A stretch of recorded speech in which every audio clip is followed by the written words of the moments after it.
Thank God it's Friday on Your View. Welcome to the show. I am Obiajulu Olabisi Ubo, and with me are the ladies. Alhaja Nima Akashat Zibiri. How are you doing today? Fine. I'm looking forward to Sunday. Our account is not looking forward. We are looking forward. We are grateful to God. We have witnessed another Eid. And I pray that my entire spiritual process this period gets me the reward of Hajj, even though I'm at home. So I've done the Age. I usually don't announce it, but I'm doing it this year. Okay. So I encourage people. I met someone yesterday and she offered me a drink. I said, I'm fasting. She said, did they fast for this? Yes, there's a voluntary fast. Oh, okay. So I never really used to do it except for the day before Eid, which is the Arafat day, which was tradition in my home. But my dad used to do the entire first 10 days of Zul Eid too. And so when he passed, I was like, so let me take this one legacy and apply it for the rest of my life. And Allah has made it easy all these years. So I'm doing it. I'm rounding up tomorrow. Looking forward to Eid. Shopping. I'm grateful. Yeah. Well done. Ramatu? Yes, so how are you doing today? I'm doing great. Today is one of my very good friends' birthday. Neki baby, happy birthday. Happy birthday, Neki. And then, of course, I'm looking forward to Sundays. To Sunday, that's the Salah celebration. And I know I'm going to miss it a whole lot because usually I go home to the north to celebrate. Oh, wow. But these days, I'm just going to have my normal masa and me and Taushe, and then I'm going to have my sire, that's my ram suya. I'm going to have that, and I'm also going to have my herhesu. That's how we call pepper soup. Some across. Pepper soup is called herhesu. Yes. It's just a stone throw. Yes, you can come. You can come around, come and enjoy. There's going to be hura. There's going to be fura the no-no, and the fura the no-no is kindirmo, not yogurt. I can't come. Kindirmo as in the real one. Send to me on set. No, I'll send to you. I definitely want kindirmo. It's been a while. Kindirmo. Definitely, I need to have some. Yes. What else are you doing? And masa. We are going to have masa. You don't want masa? I love masa. You don't want masa? Me and Taushe. Okay, what about danwake? Oh, my goodness. Hey, God. You are finished. Danwake. Just all of them. I see, I eat everything. I eat everything. Yes. Which one is it? That's danwake. I don't know if you will like it. But it's eat-friendly we are talking about. It's eat-friendly. Eat-friendly. It's eat-friendly, no more keto. From you, maybe. I'm in trouble. Danwake is even healthy. Yeah. Danwake is even healthy. Them for me. This one has my name. This one has Mommy, I love you. Oh, that's so lovely. Imran made this as it was coming, he fell and pow. He has to make another one. So we'll make another one. Miriam, how are you doing today? I'm doing fine. So this morning, something funny happened on my way to work. My husband dropped me off. So he was telling me that while he was jogging this morning, or walking actually, a lady said she would like to join him to walk. I was like, I prefer to do this on my own. Anyway, she joined him and she started marketing, you know, what she does, like proper marketing of walk. And then I was like, oh, that's interesting. Nigerians are so resourceful, you know. There's always a way, quick on our feet. Who would think that, you know, she's in the estate and she sees people jogging and then she's joining them? I said, and I'm such a great wife. I don't even find anything wrong with a strange woman just taking a walk with my husband. Then I said, but if she were younger and more voluptuous, would I feel the same way? They get out. He took one look at her and thought she can have the longest walk with my husband. She walked. Because you know your husband's spec. Exactly. And she don't He said if she was the way you have described that, even me, I will run back home quickly, because if you were to come out and see me taking a walk, there's nothing on this earth that I will explain to you. That you understand. You get it. I thought it was funny. True, yeah. But I was really impressed with the fact that, you know, she took an opportunity. And yes. That's so good. Yeah. That's Nice. amazing. Yeah, so we have a birthday. How are you? I'm all right. I'm working back to back. I hope I don't yawn on the show today. I've been yawning all through the makeup room. But work, it's, you know, there are challenges that are coming up that I haven't experienced before, but by the grace of God, we are pulling through. But we'll have a birthday celebration. Raphael Aleton, he's a PCR operations, TVC. Today is his birthday. Happy birthday. Just wanted us to give him a shout out. Yeah, God bless you. Many more years in health and plenty money in your pocket. Happy birthday. Amen. All right, let's take a short break now. When we come back, we do the newspaper reviews. Stay with us.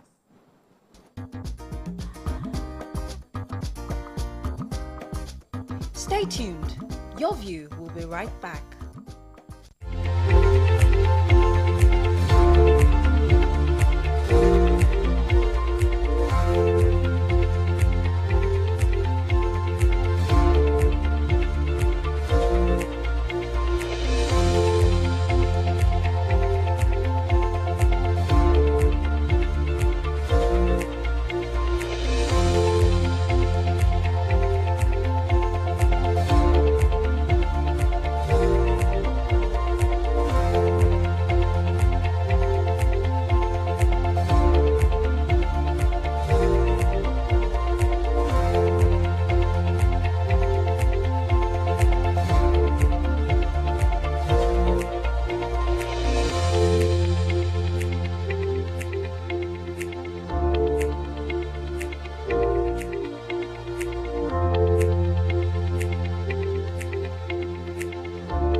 Thanks for staying with us. We'll be starting the newspaper reviews with The Nation. Major headline, World Bank okays $2.25 billion support package for Tinubu's reforms. 774 councils can't afford to pay 62,000 naira minimum wage, says chairman. Olakuleyin inspects ready for use Olubadan Palace. Fashola asks Assembly to review Lagos tenancy law. What stories do we have in The Nation? Okay, so I have the stories inside. Oba, the new Olubadan, or the Olubadan designate Oba Olabi Olakuleyin, who went to inspect the multi-million Olubadan Palace at the Oke Aremo in Ibadan yesterday. He's, for the first time, doing a function outside his Alalubosa residence, where at the Alalubosa GRA residence where he lives, where he's, since his designation as the Olubadan, after the passing of the late Olubadan, he has not, received or gone out of that residence. But he went yesterday and inspected the new palace, which had been under construction before the late Olubadan passed, Obalekon Balogun. And he was grateful. He said, "I am delighted to be among the living to inspect this project. So we have to thank God. Ibadan people need to appreciate God for this." People went along with him. President General of the Central Council of Ibadan Indigenes, Ni Ajewole, as well as Oba Gbadamosi Adebimpe, Oba Kola Adegbola, Oba Abiodun Kola Daisi, Oba Isioye Dada, and Chief Bayo Oyero, Mogajis and Bales of Ibadan land all went with him. But his statements just made something ring for me. The Ibadan title is only available upon the death of the other Olubadan, and it's based on the oldest and age. So it's something you have to be grateful for life. If you ever get that. If you ever get the opportunity, so we're grateful. Any other story? Yes, okay. I have the raging controversy over the proposed new minimum wage. Yesterday, chairpersons of 774 local governments said that they would not be able to pay the 62,000 naira. And as we know, organized labor is still insisting on 250,000 naira. And of course, that is even way beyond affordable for them. Then we have the the Supreme Court had reserved judgment in the dispute between federal government and state government over their autonomy. And so we have, different people just speaking on this, the autonomy of local government from states, and then also the issue of minimum wage. And one of the, well-known economists in our time here, he says that that any increase in our minimum wage without corresponding productivity is going to spell a economic disaster for our country. And then we also have the chairman, Aminu Muazu Maifata, who was speaking through the Association of Local Governments of Nigeria. He says that, the allocation that comes to local governments from the Federation account is quite meager, and that there's no way that 62,000 will work for local government councils. So this is some of the things that federal government needs to look at, and also labor as they sit down, decide what this is going to be. I think they said they receive about 18% of the total FAC allocation, while the federal government receives about 50%. Ramatu? Okay, so we have the Fashola urges Lagos Assembly to review tenancy law. The former Minister of Works and Housing, Babatunde Fashola, has urged the Lagos State House of Assembly to review the tenancy law to compel landlords take 6 months' rent. He said this at the gala night to mark the 25 years of unbroken democratic governance in Nigeria. He said in his words, "We are using this law to protect tenants and citizens from Shylock landlords. I remember that this house once started by reducing the tenancy agreement from 3 years to 1 year, which had its impact. At this time of economic challenges and cost of living issues, I think we can go back to the tenancy agreement where landlords should be compelled to collect 3 months to 6 months rent. This will help in no small way, especially with the current economic situation." So he's saying that this The should fly landlords at least. have economic situations too that they are dealing with now. They need to pay school fees. They need Nigerians don't even pay base in the first place. It was proposed under him at the time and how he's been proposing it. So it's not something that takes away the interest of the landlord. It's something that ensures that it's conveniently paid by the tenant. So that you don't owe the landlord. But when you do the 2 years, the tenant will have to go out of their way and then to continue and be a burden. Okay. All right, I have the major headline. President Bola Ahmed Tinubu's efforts at stabilizing the economy and scaling up support for the most vulnerable citizens have received $2.25 billion World Bank boost.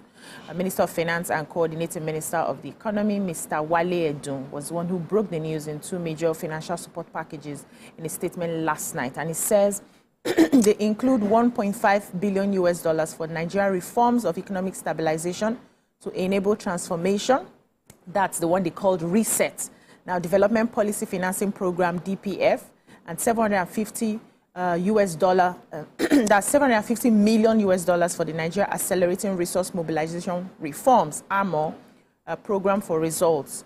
And they said this combined total of $2.25 billion will offer essential financial and technical support as the government continues to address economic distortions. Now, these reforms will create quality jobs and economic opportunities for all Nigerians. We welcome the support of the Reset and AMO programs as we further consolidate and implement our policy reforms consistent with accelerating investment and using public resources more sustainable to achieve our development goals. We know that the president had planned to do a lot of reforms, from changing of the policies to see how long-term we can begin to reap the results. And now, there's another addition to the money. Okay, since you are doing these projects, infrastructures are working and all of that, you need this fund, and it's more like a support. I hope it's actually free, that somehow we're not going to be signing off something or some resources to pay for this. Let's move on now to the Nation. To the Punch, sorry. Major headline, Dangote refinery plans 5.3 billion liters fuel storage. Why am I talking about money this morning? Federal government eyes fresh $500 million World Bank loan for rural roads. Local government funds, Supreme Court reserves judgment as states battle AGF. NNPC withdraws suit against ExxonMobil, Seplat, $1.28 billion deal. Buyers in last-minute rush for Salah Rams lament exorbitant costs. Unremitted gas royalty flare penalty hits $1.4 billion, according to the Navy. 4 to die by hanging for robbery, murder in Ekiti. 62,000 naira minimum wage, Labour faults politicians' jumbo pay. National Assembly gets bill after Salah. Let's take one story and then we do a short break. The NNPC has, decided to withdraw.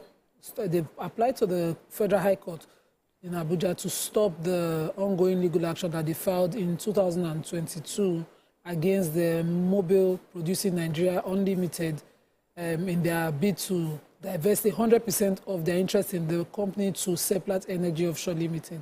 And it was this was because a condition required that the settlement agreement the NNPC is having right now with Mobile must happen outside court. So they've withdrawn, they've asked the court to stop the process of the suit while they go and settle. But they left a provision that in case settlement not reached, they cannot settle. They will reinstate the matter again in court and continue with it.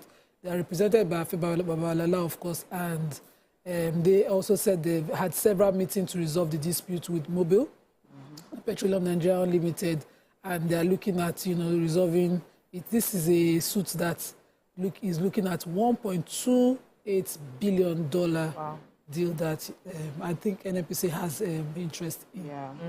We'll take a breather here. When we come back, the newspaper reviews continue. Stay with us.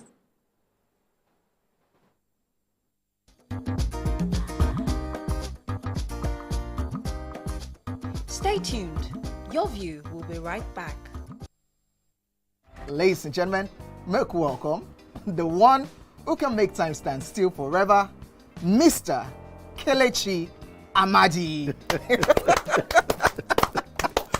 How are you doing, sir? I'm good, my brother. You love that intro, Abi? Yeah. It was great. Okay. Thank you. We try like that. Thank you. Now my question, which I feel is a cheap question. Well, go ahead. What does ISO stand for?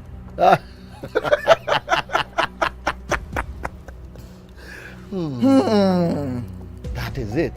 I think I'll drink. No, you're joking. I'm not joking. Kelechi Amadi. No. Shay, you didn't whine me. You're whining me now. I think I'll drink. Huh? No problem. Okay.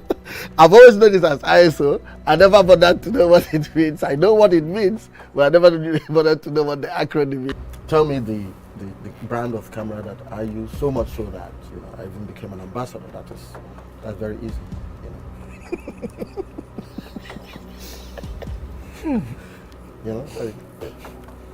It's out there. It's supposed to be, yeah. I just said, look, I give you this one as a token of my appreciation. Sony. Drink! I'm not done. You did not say final answer. Final answer. You did not ask me if that was my final You don't answer. have any choice again. It's only Nikon. how many cameras do they have? My Nikon. friend to drink. I gave you a very easy something. Nikon now.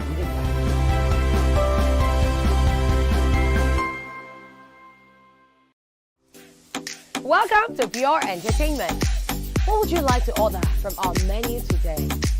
We have the regulars. So let me go and look for my jam results. So My 20 was 320. I suppose don't be one medical. at this point, I contest my jam results. I want to close the show. I can go. I can. Okay, that's all we I can can take. I choose to Ejeki, stay. close the show, Yi Fadala. Ladies and gentlemen, number one unavailable by Davido featuring Musa Keys. We also have today's chef special.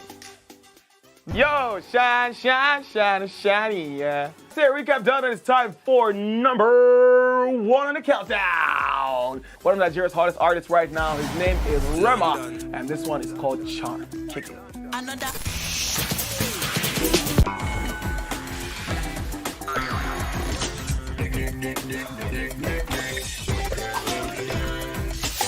For dessert, and a bit of nightcap.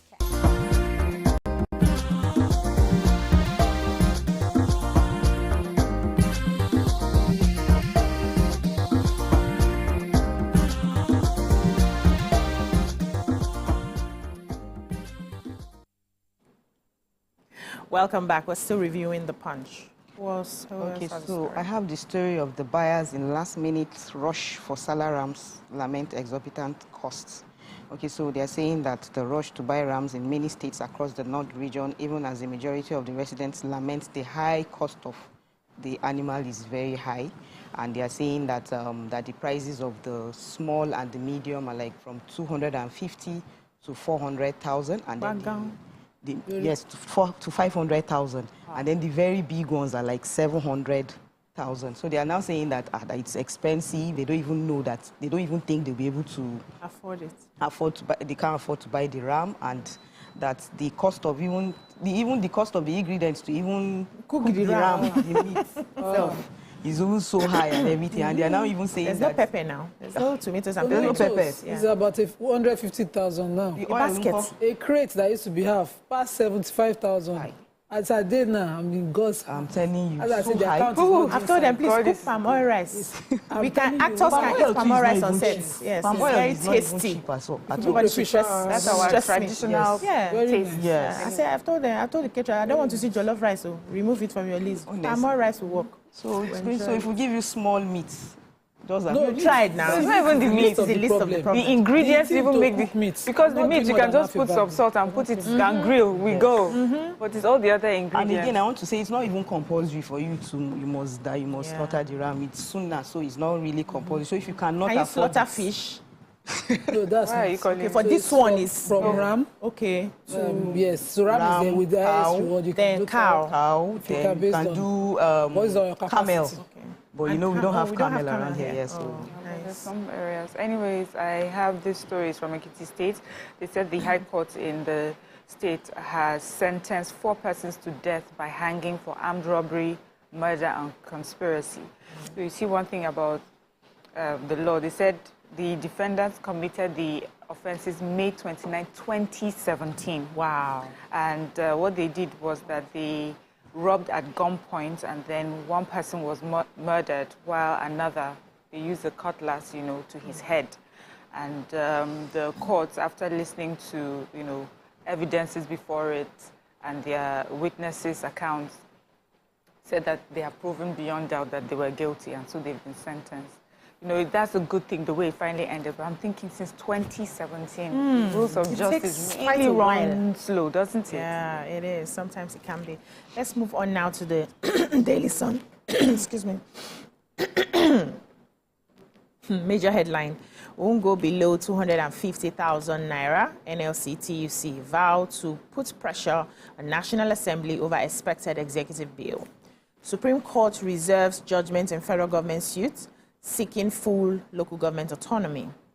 Governor Mba breaks 19-year jinx as NMCN approves internship indexing for ESU to other schools of nursing. Nigeria records 65 confirmed cholera cases, 30 deaths in 2024. Wow. Troops kill terrorist kingpin, Buhari Yadi, others in Kaduna. Massive food adulteration going on in marketplaces, FCCPC. Alleged 80.2 billion naira fraud. Again, ex-Governor Bello's arraignment stalls. Court fixes June 27 as new date. Police chief inspector shoots magistrate in open court. Wow. I hope somebody has a story. Military arrests killers of 5 soldiers in Aba. 3 killed as farmers' herders clash in Niger. Security operatives take over town. Excuse me. Who has story in the Sun here? So this police chief inspector is not Nigeria. I saw that Miriam was looking at, what happened that time? So it happened in Kenya. Oh, wow. This police chief inspector certainly has to be a mental case because, she had absconded while during trial, and I'm sure a bench warrant brought her back to court. And so the judge gave a ruling against her freedom, and then she just brought out a gun, angered by the court's decision to cancel her bail after she absconded and shot the magistrate who is in charge of the court. And other officers in the court responded immediately with one of them shooting the offending police officer and killing him in court. And the poor magistrate, she was injured. So he got his judgment immediately? Because they can't allow him shoot a magistrate to death. Just like that. The injured officers that were around him, because he not only shot at the magistrate, he shot at all the officers that were around the magistrate. And those ones are in the hospital right now recovering. But this is certainly not a person of sane mind. Yeah, I was scared it was Nigeria. I'm like, which magistrate, which court, where did it happen? Exactly. Even Africa is scary. Yeah, I'm sure it's a domestic violence case because he was married to the suspect, and that's the shooter police officer. Any other story? I do have the Nigerian Center for Disease Control and Prevention, NCDC, has confirmed 30 deaths from cholera in 2024. They said about 1,141 suspected cases were recorded, out of which 65 were confirmed from 96 local government areas in 30 states between January 1st and June 11. 10 states that contributed 90% to the burden of cholera include Bayelsa, Zamfara, Abia, Cross River, Bauchi, Delta, Katsina, Imo, Nasarawa, and Lagos states. The DG of NCDC has said that they have been working on handling this, and they're working in collaboration with NPHCDA, that's the National Primary Healthcare Development Agency, the World Health Organization, UNICEF, and many other partners to help support states that are going through this and also try to explain how, this happens. He explains that cholera is a food and waterborne disease. It's caused by the ingestion of an organism called Vibrio cholerae. I hope I got the pronunciation right. So that contaminates food. Explains how contamination happens when the feces of an individual that has that contaminates our water, and in storing our water or from source, either storing water, like bottle companies have been, known to be affected by this. Bottling companies, we have, even at home, if you get good water, somehow with salt hands and everything, these are the different ways that they can be contaminated. So they're asking us, remember to wash your hands and before you touch food, and be careful the food and water that you take and the sources that they come from. Yeah, so I have the time NEPA should give us light to pump water. My sister. So here, inappropriate to manage. A 400 level student of banking and finance at the Delta State University, Abraka, Nelson Eserada, has been arrested by the police for allegedly arranging his own kidnap. He was arrested alongside his partner in the alleged crime, Jerry Lawrence, a native of Jedo in Warri, and they demanded a hefty ransom of 50 million naira from Nelson's wealthy father. They've succeeded in extracting, I think, 5.2 million from the man before they were caught. So the ransom was now paid through a Bitcoin account of the partner, that's Lawrence himself. And by the time investigation started, they were able to trace with intelligence and they caught them. They are cooling off now in cell while the matter is being investigated. They had already done a video showing him being tortured. You can imagine how you put your parents through that because you need money. You cannot think for yourself. There's a story like that with Rita too. She did the same from Kaduna State. She did that thing to her mother. Her mother, a widowed mother, wanted to collect money for salon, that she wants to open a salon. And then she now staged her, they kidnapped her and everything. But the sister was able to trace the phone. The phone. And they caught her. They caught her. Hey. And how much did they collect? 60,000. God. Actually, the woman can afford the 5 million that they were asking. Wow, they were asking for. Do you have a story in the Sun? Yeah, so I have the 3 killed as farmers' herders clash in Niger. Okay, so they said that at least 3 persons have been confirmed dead after herders clashed with farmers in Gwada community, Shiroro local government area of Niger State yesterday. So there are 2 Fulanis and a farmer. A farmer, he was on his farm and farming. Then the Fulani man came with his cattle and he complained. The farmer complained to the Fulani guy that your cattle are eating up my crops, and then he left. Later the farmer, now when the farmer came back and was farming, the Fulani guy came and, macheted him. And then he started bleeding. He was in pool of his blood. And then shortly after, he died. Then the community now went back to go and kill the Fulani man and another guy with him. And that was how the clash started. Reprisal attacks here and there. Yes. So they said the police, they are there now, and the thing is now managed. Okay, we have time for just one story in the Vanguard. So let me just read the ones that are ticked. State of the nation, there's hunger, new anthem not priority, Makinde. Did anybody take that one? Then local government autonomy, Supreme Court reserves judgment of federal government suit against 36 governors. The suit that the Federal Attorney General had filed asking the Supreme Court to full autonomy for local government workers, asking the court to issue an order prohibiting state governors from embarking on unilateral, arbitrary, unlawful dissolution of democratically elected local government or leaders, as well as giving an order permitting the funds standing in the credit of local government to go directly, channeling it to them from the federal account, instead of going into what they call a joint account, as put up by the state governors, has been. The Supreme Court has, put down, reserved their judgment on this case. The state governors, of course, came and brought locus in, saying that the federal government lacked the locus, that they lack standing in the matter because some of them have local government elected, their chairman already elected, sitting and thinking those ones had to file the case. But I see where the federal government is coming from. And so they're asking the court to grant in their preliminary objection to dismiss the matter as well as grant substantial cost against the federal government. But let's see what the judgment reads. Thank you so much, ladies. That's all we can take in the newspaper reviews. When we return, we look into the top stories of today. Stay with us.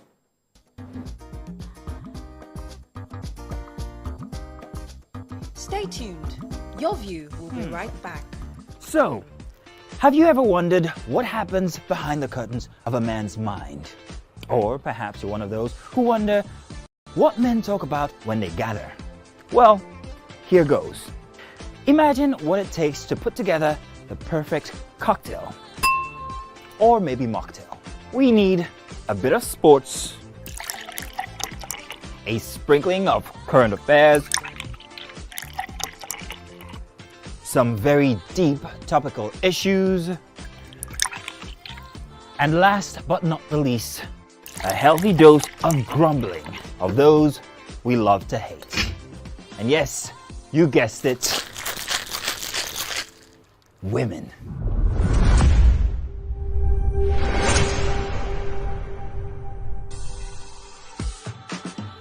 So, if you catch the drift, then you're onto something. We will provide you with the right insights into most of your curiosities, right here within this beautiful cocktail we call the Black Table.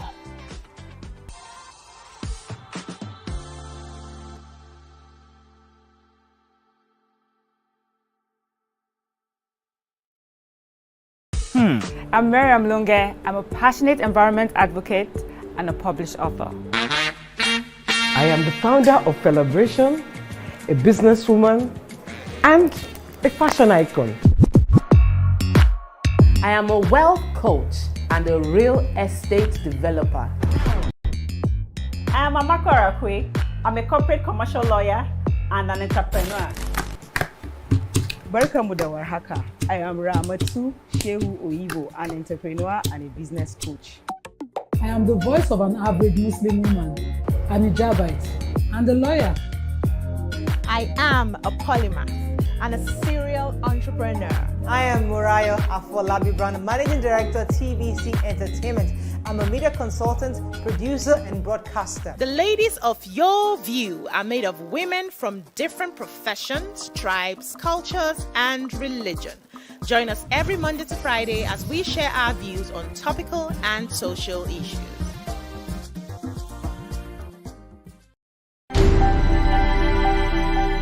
Entertainment to me is everything. Entertainment is surrounding myself with loved ones, family, watching some good television shows, TV series, listening to good music, and taking a trip around the world, seeing new places and interacting with different people, and also having a feel of different culture and people all around the world. So for me, I would say entertainment is life.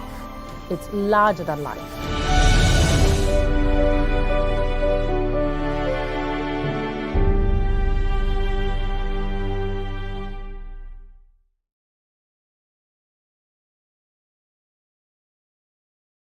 Ladies and gentlemen, we have Made Kuti in the building.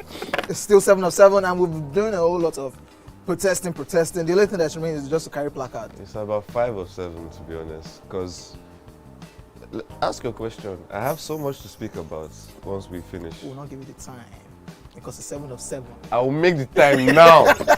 He said he will not ask questions about science. No. Neuroplasticity. And based on... He asked a question that was subjective about high life. And he did not finalize his answer about a Kuti question where there are only 3 of us. Editor, scratch this part out. That could have possibly composed the music. Editor, scratch this part out.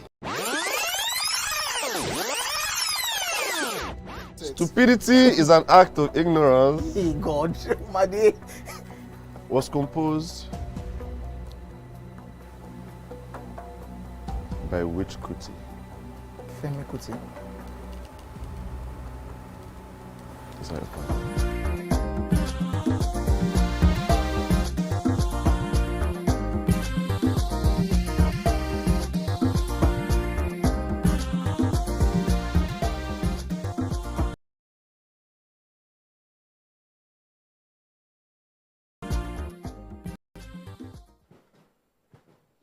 Thanks for staying with us. We found a story and we thought to bring it to our people. So Pamela and Joe Bryant, you people know Joe Bryant, parents of the late Kobe, from their son. They said he'd been estranged from their son. So that's the parents of Kobe Bryant. Were not probably in good terms with him before he passed. And especially since he married his wife, Vanessa Bryant. Now they had to put up for sale his championship ring that the basketballer won, a long time ago. And he gave them that in, I think, 2000 for a mere $30,000 US. They want to sell it because they are looking for money to be able to feed.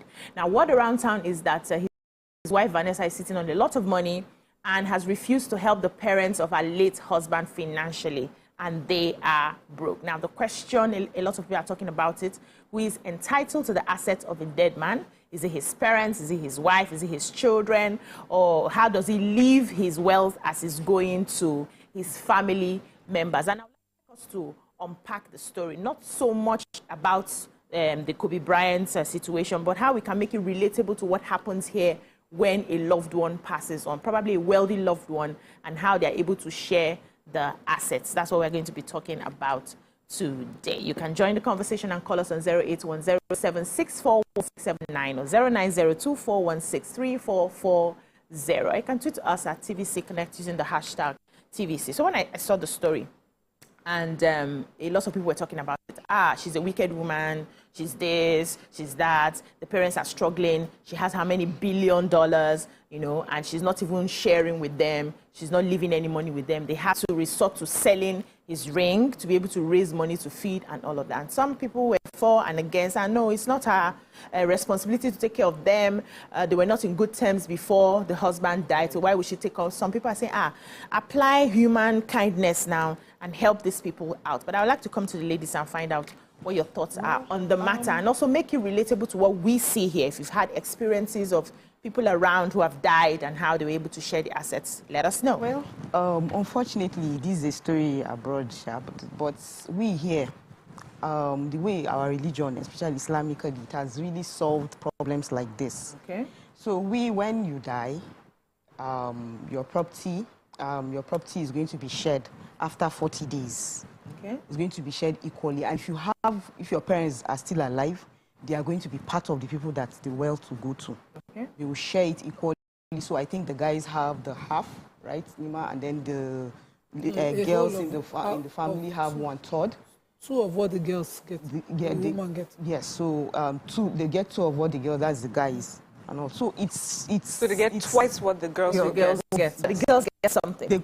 Everybody gets everything. In fact, even if maybe for example you are adopted and you've been in the with the family for a very long time, you get something. You get something once the person dies. So it's already it's a problem that has been seen, and it has been sorted out, resolved. So once somebody dies, it's already. But what do you think about this woman who they are accusing of sitting on money and then the parents are suffering? They are not even in good terms with the parents. He was not even in good terms with the Kobe before he died. And now they're, but I don't think that she's obligated to do anything for them. I don't think so. But I think they should beg or should talk to her or something. Hey, God, they are broke. Who's going? I'm going, She's going. They don't have to beg. Their experience. And if while he was alive, he wasn't in good terms with them, I'm certain his wish would not be to be exchanged from his parents for even in death. People should let time heal things. And as women, we must be that bridge. We are made to be nurturers, building the bridge to make things easy. Not all marriages start well. Nobody likes most wives when they come in. Yeah, when they come in, right? So don't make permanent enemies of your children's grandparents. Look with the wives now. She has kids. Man. Yeah. And those are their grandparents. They share a lineage, a bloodline with those people. Yeah. Even if they are the worst kind of people, you married a product of them. You are married and a billionaire today because they raised their son. Now, they don't have to beg.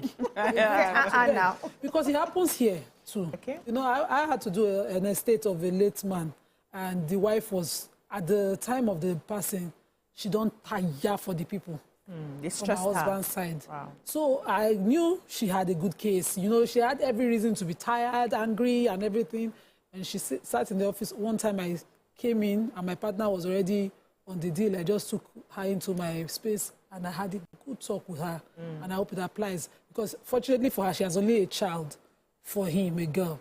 And I kept saying to her, she is of them. That's a child. The child. Don't forget, that she is of them. To continue toxicity is to say, don't be your father's people. Hate them. I don't buy into that. I'm from a marriage. I had my trying times in my marriage. he was, if I tell you, say crazy, mad. Yeah. You know, he was. But my goal is not to exchange my children from their bloodline. No, never. I will find a way to make it work because, you know... Even against your husband's wish? Even against my husband's wish, because my husband is Muslim and I want him to be in Jannah. And he will not be in Jannah if he's estranged from his parents. Yeah, that's true. Yes, if I truly love him, I want good for him. I don't want him to be a child who cannot approach God's own paradise because he has defiled the rules of God on earth, which is to honor and care for his parents and not... No matter how toxic they are. No matter how toxic. So you stay away from the toxicity. As a child, there's a place where you can build a boundary to in Islam. But to cut off, no, you cannot. Yes, you cannot. And so if that was happening, I want to believe Kobe died young. Yes, he did. Died young, at 41. Imagine him at 60. Do you think he wants to be estranged from his parents? No. At that time, he would have been mature enough to find peace. We don't know anyway. Some people carry that kind of thing to the grave. Over time. Whatever that thing was at that time, that bridge that was temporary between them would have broken. And so we must remember to play that role. Then in Islam, the portions are clear. If he's survived by his parents, it's 1/6 of his estate. The wife is 1/8. If they have children, the girls get 1 and the boys get 2 of whatever the girls get. There's a way you break it.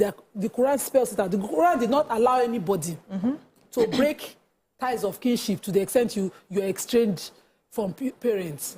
And so we must keep this large generosity of the heart. You know, you might even get, at the end of the day, bigger percentage, but at least, who are his dependents? You know, laws in Nigeria now, our administration of estate laws, are started to cover this area. Let's also get a few more thoughts. We'll come back to... Because you have given us your religious perspective. Yes. Miriam, give us the worldly perspective, please. No, Thank you. What my perspective but can I pause you and take this call? Then I'll come back to you so I hear everything you're saying in full. We have a caller on the line. Good morning. Hello, Kenneth, good morning. Good morning. Speak up, please, so we can hear you. Good morning. Okay. Now, coming from the call. I'm the first-time caller. Welcome to the show. I'm the first-time caller.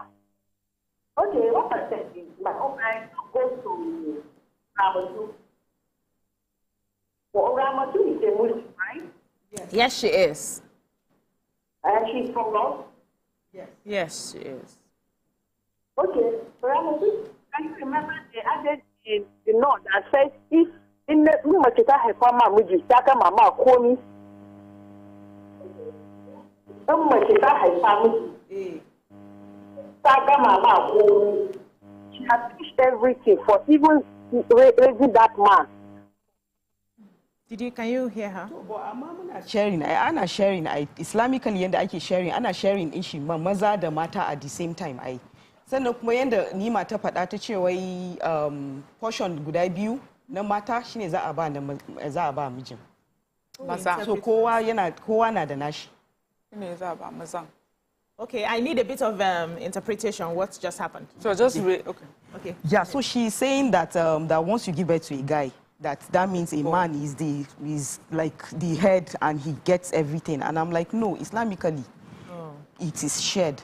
The guy takes 2 portions of what the girl gets. Okay. So it is shared. In fact, the person that comes to even share it, it's a malam or somebody, it must be somebody that is liberal. It's not even part of the family, yes. Okay. All right, let's hear Miriam's thoughts on this. Okay, so my thoughts on it is, first of all, if we look at the story in itself, is that the Kobe Bryant and his parents had issues. They were selling off some of his things even before he died. And it hurt him so much. He wrote a book about it. He talked about it. He felt that he had done a lot for them as parents. And, you know, the way the story was told is as if they wanted more. You know how you have a child that has a lot? Sometimes what he does for you, you feel entitled to everything. Even the little that he does for you is not enough, you know. So that really, for him, broke him to the point, you know, he made a statement saying that he would, you know, if we're to advise younger people coming up, remember to separate your business life from your parents, you know, and then treat them as such. And then, of course, they did not like his wife when he got married to her. But they said just before he died, they were still trying to work on the relationship. Now, I don't know what religion they are or what they try to, but I know that with most people that live in America, they may have had a will. And if he had willed it to his wife and his children, then, you know, the parents may not be entitled to what he's willed to his wife and children. So now, this is not a case of a man who never cared for his parents or didn't provide for them. I want to look at it from a part of where your family feels so entitled that they want everything or most of it. Yeah. So let's say the wife is able to give, you know, as much as what the husband was giving his parents. Maybe he was giving them 10% of something or 12% of something. Or put them on monthly salary. Yes, and she's able to continue that. But they are thinking, well, you live in this big house, and you're flying here, and you're doing this, and your children, we want more. What is a wife really supposed to do at that time? That means you're being greedy. Yes. Do you understand? So, if they were in penury and they were on the streets, of course, people are going to look to her that, would you leave them in such a state? But these are not people who are living in abject poverty. These are people that even while he was alive, they were selling off things that he would have kept for, that belonged to him and would have, you know, maybe earned him even more money if he wanted to sell it. So they don't come across to me as parents who are left to vulnerable and they are left to suffer, and they've been so good and so kind, and see how they are treating them. These are parents that feel quite entitled to much more than they have been given. And there are situations like that in Nigeria. I mean, that's our story. A widow, a woman recently widowed, or before they finished announcing the death of her husband, the family will come in, they're trying to take everything. Or whatever it is that is done for them is not enough, because no, you know, everything. How is it that the wife is the one that is getting all this? But you forget that this wife has birthed these children, that are your grandchildren. Whatever it is that they have as a family is for the good of your grandchildren. I know parents that till tomorrow, they don't have as much as their children, but they will make sure that my grandchild, see this, my 5 naira, yes, I'm make keeping sure it for you. Every month they will send it. Not that they need it. It just shows that concern and that you're not entitled. Whether we like it or not all parents are kind or have common sense. I'm looking for the best word to use. Some parents are toxic, and you need to find a way to protect yourself and protect your family while doing the best you can for them. But don't let them guilt trip you, you know, to the point where it feels, no matter, you know, I have to get to a point where I give up everything for them to be happy. So that I would have been able to please the society where everybody's God saying. and everything. But let's take this call and come to you. We have Festus from K2. Good morning, Festus. Good morning, everybody. Good morning, sir. This story baffles me. Because if I believe here in Nigeria that in America they have provision for aged people. That if you are old, the government will take care of you, this and that. Now we begin to see their secret. It's an eye-opener for those of us who think maybe Nigeria is suffering this and that, this and that, this and that. Now, in that place where this thing is happening, they have their own law there. We cannot use our own law or our own tradition to judge them. The law of that land should take care of this type of situation. Now, let us look at it morally. The wife, I don't know the arrangement, maybe between her and the husband, because we are only guessing. But under normal conditions, the wife should take the parents like our own parents and treat them better, no matter what. No matter what. Yes. Thank you, Festus. Thank you for that perspective. Thank you, Miriam, for putting in context, you know, certain facts not open to me. But even then, the point is not for you to give up everything. You are the middle person. You have kids for him. You are between two generations. Your children, you have to hold forth for them. And you have to take care of the dependents your late husband has left behind. Sometimes to walk the path with the general public or the crowd clapping for you can, you know, deprive one side or the other side. But your role is to do fairness. So, for instance, if a man dies young, maybe because which is more popular here, he has not put together his estate, he has not done a will, he has not, you know, gotten But we know what the Marriage Act does. Gives next of kin title to one person and the person under the marriage. And you are now coming in. There's a law, I think, now in Lagos, but I know it's already practicing in Kwara, where people like his parents can come to court and say, we were his dependents, he provided for us. We depended on him for our living, and the court will give a reasonable amount. So we're saying now that if that state does not provide it, what would be a reasonable amount? I don't know whether you get it. But Miriam has put in perspective that no matter what you give to them, they were selling, so they are sellers, they will sell. When they run out of selling, you will still give them a maintenance. Do you understand me? So that when this story breaks, that side might break as well. That you have maintained them. But to bring the story from you were estranged, the thing that they touch my tongue, from him, and so you just cut off like that because you want to. What if you move on and a husband totally strange to the entire assets comes in and love make you stupid and you do the money your children's estate does not concern the man who is coming in. If he's not a matured person. So life will always happen. But in every situation, let's be reasonably fair when it comes to things like this. Yeah, let's take another call. Joy from K2. Good morning, Joy. Joy, good morning. I'm a first-time caller. Welcome to the show. So good to get you today. Well, I just want to contribute something little, and it's for every parent out there. When when your son brings home a lady, let's try to accept them. You never know tomorrow. You might think your son will live so long, and he will live, and you start hearing this because the hatred is always there to continue to play out. That's on one side. On the other hand, if those were her parents, would she do the same? Even if those parents really hated the husband, she would definitely give them something. She would take care of them. So it's very important. Family and then unity. This thing, we can't stress it enough.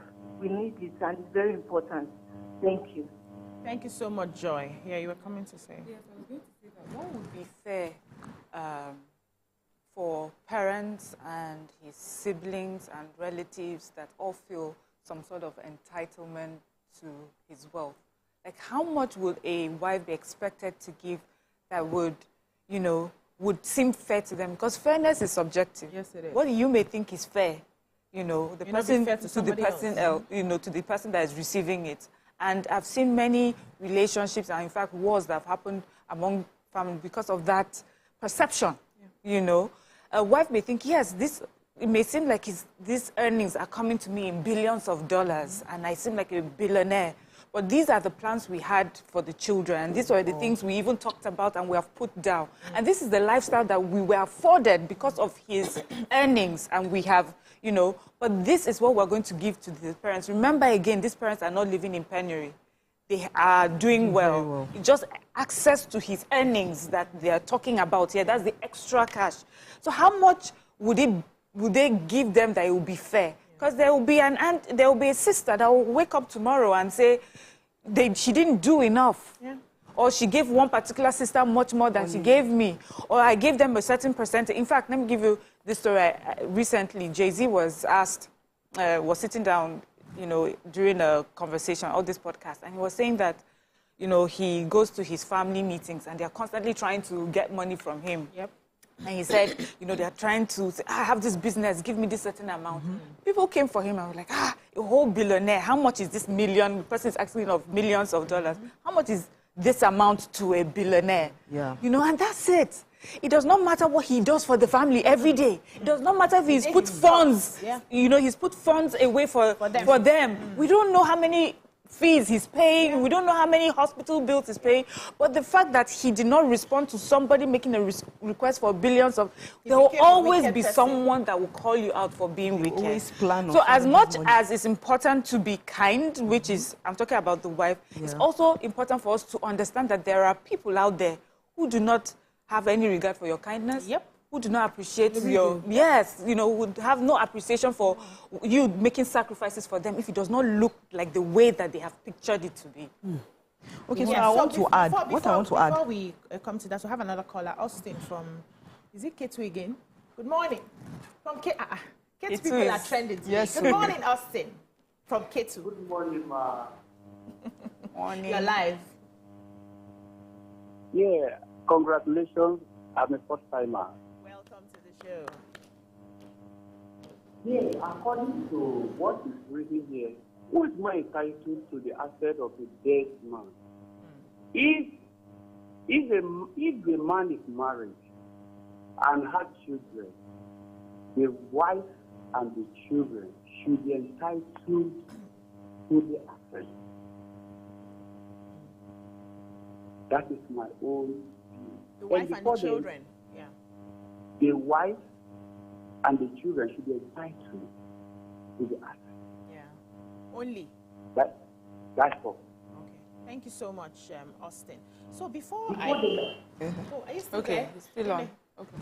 Okay, I think it's gone now. So let's unpack toxic parenting for a bit. Okay. And also give context to, you know, the story, just like Miriam had helped us do earlier. We were also told that these particular parents did not attend his wedding. His parents and the siblings, they didn't show up. We were also told that they kept selling some of his properties even while he was alive. So this shows me the kind of character these particular parents in question have. And there's something I know about Africans, for instance. We always want to believe at the end of the day that our parents are right. These people are in America. Their culture is different from ours. They call it what it is, right? No matter how old you are, if you carry your bad behavior to their corner, you will collect. But here, we collect a lot of the bad behavior from some parents who do not understand what it is to birth and nurture children. And people will not allow you react the way you're supposed to react because of either religion or tradition or what God has said and everything. And we have a lot of young women and men who are constantly in a position where they are trying to, should I cut these people off? They are hurting my mental health. They are really toxic to me. Is there any way I can separate myself? And the guilty conscience of, they will say you have abandoned your parents. So if he was estranged with his, his parents while he was alive, first of all, they did not show up for his wedding. The wife has no relationship with them. Do you blame her for not having a conversation when it comes to money with them? And it's not like they're poor. I heard they were ex-NBA players as well. They have money. They're okay. And they've been selling some of his assets, so they have money. Do we blame the wife for just being by herself, probably according to how they have sustained their marriage before the man died? Who is helping me to answer this? What I wanted to say... now, I wanted to answer to this question before you say what you want to say. Dima, are you helping? Let me answer the question. So, nobody is saying stay in toxic relationship. In Islam, what is considered toxic is that your parents are like the parents of Abraham. They are idol worshippers, and you are Abraham. And even then, I didn't hear that. Yes. What we call Ibrahim, but just for context, I put Abraham. So his parents is the same story in the Bible and the Quran that they were toxic, and they even threw him into the fire. I don't know if that's the Bible. We didn't have that. We don't have that. But we know that. So there was a fire. The father said, "Burn him," and he threw him into the fire. And even the Quran then said, "You are allowed certain boundaries, but not to estrange or reject or cut off lineage with them." So you are supposed to conduct yourself in the most respectable distance to them. So there's a point with the hope as a child, because this is a cycle of life. It's going like this. People will say, the piglet will tell the pig, "Mommy, why is your mouth like this?" You say, "Just cool down." You also understand, because it's going to go round. And it's not every disagreement a parent has with their child that is toxic. Just as it's not every disagreement a child has with their parents that is, okay, I want you to study medicine. Daddy, it's not medicine I want to study. This is what I want to become. And he will become it. Does it make him toxic? My parents might not like the choice of spouse I want. My role is to convince them that we are doing fine, not to hate them. I was talking to a younger one last week, and I was saying to her, she had a very toxic background growing up, especially with her dad. He was deadbeat. And the mom struggled before their very eyes to raise her children, and they are doing well now.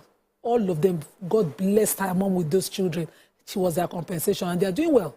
So as they are growing up, they have this, I really don't, everybody talks about everybody else in the house, but nobody talks about her dad. And in his very, very old age that he is now, he takes his time. Hello, how are you?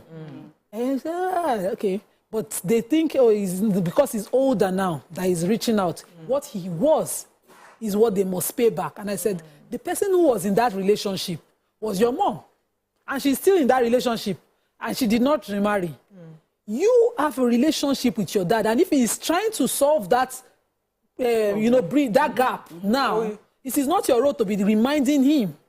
Because you don't know what circumstances will bring your way later. He's in his old age and maybe he's regretful. You don't know how God in his magnanimity will decide to forgive him. But if they didn't have a relationship while he was alive, who is going to manufacture this relationship now? The relationship that she had, you were saying she didn't have a relationship with it. She didn't have familiarity with his parents. She has a relationship with them.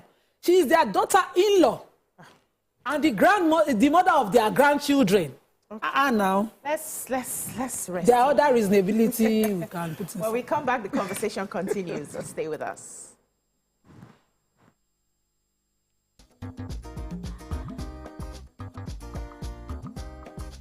Stay tuned. Your view will be right back. Ladies and gentlemen, make welcome pioneer Positive Force member, dancing queen of the 80s, non-conformist, Afrobeat historian in her right, and long-standing member of the multiple award-winning all-female show Your View, Omoyeni Yeni Anikulapo Kuti, aka YK Power!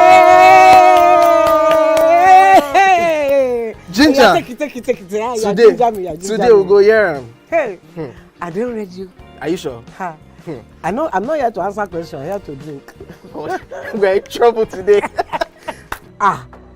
Wait till your age. I was close now. I said 1975. He said 73. He said 75. Fellas wasn't even born till 75. So will I drink half? You go drink. Take. Make I help you. Russian. No be half. Which half? You will make me drink. I'll give you a hint. Lights in no.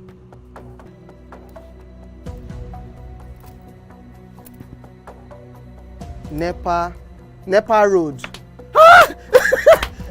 Nepa Road in Abeokuta. First of all, my brain cannot memorize everything. A big black bug. A big black dog. Bug. A big black bug. Oh, sorry. A big. It don't start. Ọmọ fẹlá. Ọmọ Anikulapo Kuti.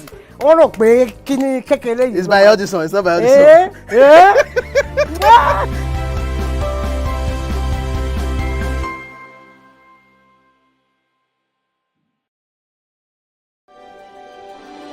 TVC Communications, Nigeria's leading independent broadcast company, has been officially designated as a great place to work. Over the past few years, we have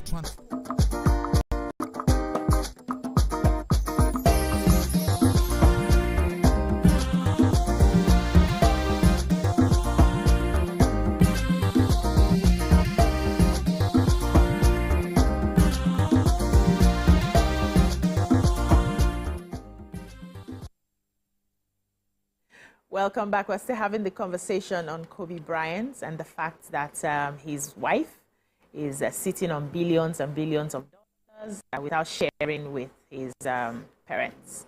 And you had the comments? Okay, yeah. So from what Miriam said earlier, from what I can deduce from the story is that the Vanessa herself, I don't think there's a relationship that exists between the parents. Now, there's no familiarity, no, the relationship don't do them. Break it down. There's no that connection is not there. That connection, no emotional connection, so that there will be that emotional. Yes, feel I agree that with you. you feel Yeah, that you're my, you know, yeah, like my parents. my parents. You know the word is relation. Let me give you.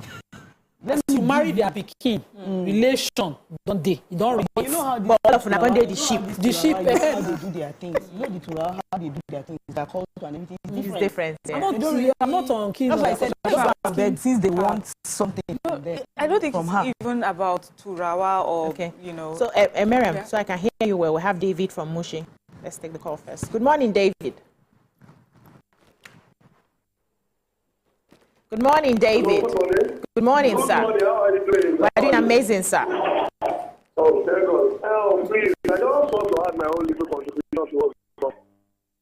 Go ahead, sir. Oh, the lady, the woman we are talking about have not been open because we've had about women that have helped their husband to solve family issues. It means when Kobe Bryant was alive, the woman didn't even make any effort to try to resolve the issue going on between her husband and his parents. Because if your husband will fast and you now continue from where he stopped, to me she has not really done. And this person we are talking about died prematurely. Not if he even died of accident, not even as if he was sick or something. I think this man was sick before he died. I really would have even made an effort to resolve everything that was going on between him and his parents. Because now your husband is late, and you can still continue from where he stopped. No. Don't forget the fact that maybe they are not suffering or anything. Now, as my sister was saying, that will you on the back of your kid against a father's parents? No. You should at least try to resolve the issue that is going on. Now, that's not no more. You try to make peace with them. That's how you marry them. You try to make peace with them, not that you now continue from where you stopped, or maybe they are parasites, or I don't know, you look at our husband's. No, please do. We don't know what they cause their fire, but we can't say. Now the man is no more. You should not try to resolve whatever happens. Thank you. To answer that would be, what would be making peace? What would be acceptable as you making peace with them? What are they asking? Like, does it matter what it is that they're asking of you? I would say no matter what it is that they're asking of you, just make peace. Because you need to make peace, do that. Even if it's detrimental to your health, if it is detrimental to your finances and for that of your children, as long as it is what would give them peace. And why is the onus only on the wife to make peace? Okay. Why can't the parents also see it as an opportunity that, to make peace? We've lost our son. Let's not lose our grandchildren. And we can see that this woman is the one between me and my grandchildren, and I want to work on that relationship. Why should they not make peace? There are lots of things in Africa that we take for granted because women have done it so much. So when we are talking, when we see people who are deciding to change. It doesn't sit well with her because no, the woman is supposed to make peace. She's supposed to drink the dead body of the dead water. She's supposed to shave. She's supposed to be flogged and accused to make peace. Once she does that, then there's peace everywhere. And so for her to be a good wife. Yeah, she's the one that is the good wife. But if she dares to say, I'm not cutting my hair, I did not kill my husband, I'm not drinking from that water, I did not kill, you call her witch. You bring her out, everybody surrounds her. Yeah. Not too long ago, like a year or so ago, we remember in a community where a woman was battered because they accused her of having killed her husband. She was standing up that she didn't do it. So the truth is, we all want to make peace. But why is it that it's one person? And they say the woman did not do the job. The woman who is younger, who is like a child to them. And you are the father and the mother. You do not use your wisdom and your maturity and your experience to try and work out with your daughter. Because if we're talking about it, she's their daughter. Yes, she is. And your grandchildren, you're not making peace. I think we need to give her we need to start thinking about this peace thing that we're asking people. We need to think about this fairness that we're asking of people. Thank you for putting it like that. Two people have to make peace, the parents as well as her. Okay. But one person unwilling to make peace can scatter everything. True. It can destroy everything. And if we have power, we women. But what Miriam has said, sadly, It's the reality. It's the reality. Yeah. You know, but in your effort to make peace, while you're preserving, you can take a break. Your intention is not for life. You can say, okay, this nonsense that you people are planning, I cannot put up with it. Take a while and see whether they will try. But they don't shut the door permanently. If me, I will say to them, if you scratch the door small, I will open it because you're family. But if your wahala is getting too much, you want to run me mad, I would take a break. Do you understand my point? Reasonability at every point in time. You know, you let them test it to see whether they understand how important it is to keep that blood connection that you now share. You might be from a different family, but you've carried from their blood and added to and giving grandchildren. And if they understand it, when they are already scratching on the window or the door, you're willing to open. Not that you're holding on to the grudge of their husband, who was 29 years old when he married you. He had spent 29 years of his life with them. If a mother uses her breast, suffocates her child at birth, you might not have a husband.